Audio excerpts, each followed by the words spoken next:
Tərəzilərdə bu münasibətlərdir, tərəzinin də münasibət əsas temasıdır və bilirsiniz ki, tərəzilərdə xüsusilə bu dönəmlər yəni yenicə bir enerji formalaşır. Çünki bayaq da qeyd etdik, Pluto Dolça bürcündən keçir və hava qruplarına xüsusi bir təsirlər yayır.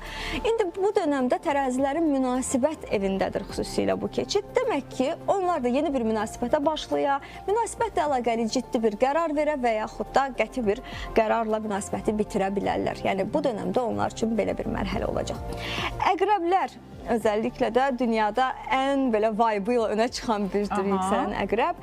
Gündəlik həyatdır, rutindir. Əqrəb üçün hər şey çox asan dəyişməz. Çünki sabit bürcdür və bəlli bir rutini vardır.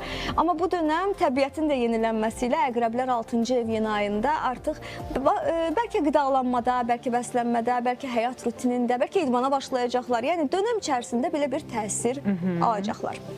Yüksələn ox atanlar da bu yaradıcı bacarıqlardır, özəlliklə hobilərdir. Bir hobini peşəyə çevirmək, uşaqlarla daha çox zaman keçirmək, özəlliklə də aktiv bir flört həyatı olan bir yüksələn ox atanlar varsa, onların həyatında bu dönəm aktiv dəyərləndirilə bilər.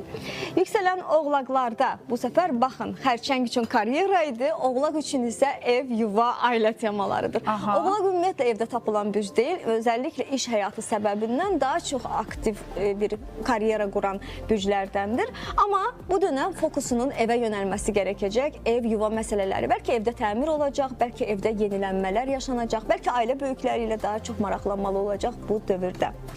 Yüksələn dolçalarda bu xəbərləşmələrdir. Özəlliklə yeni xəbərlər eşidə bilərlər, yeni bir məlumatlar ala bilərlər. Qısa səfərlər gündəm olacaq. Ancaq xoş xəbərlər eşidək. Bəli. Bir də ən əsası bunu qeyd edeyim sizin üçün. Bu dönəm dediyiniz sözlərə, səsləndirdiyiniz fikirlərə siz ekstra diqqət eləyin. Çünki sözlərin taleyi dəyişdirmə gücü bu dönəm sizin üçün daha çox aktivdir. Balıqlarda özəlliklə iki demək dönəmdir. Həm dolunayda bu təsir vardı. İndi yenə yeni ayda da bu təsir var.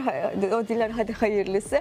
Balıq mənəviyyatın bürcüdür. Əsasında mənəviyyatla daha çox assosiasiya olunar balığın fəaliyyətləri. Nə bilim, bəlkə xeyriyyə çalışmalarıdır, yardımlaşmadır, bəlkə daha çox mərhəmət göstərməkdir. Bu daha çox balıqlarda assosiasiya olunur. Amma bu dönəm daha çox pul axını var orada.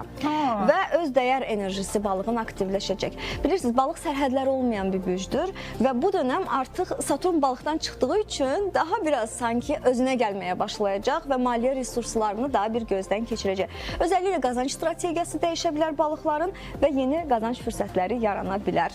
Yeni həftə hər kəs üçün xeyirli, uğurlu olsun, xoş xəbərli olsun, gözəl hadisələrlə dolu olsun.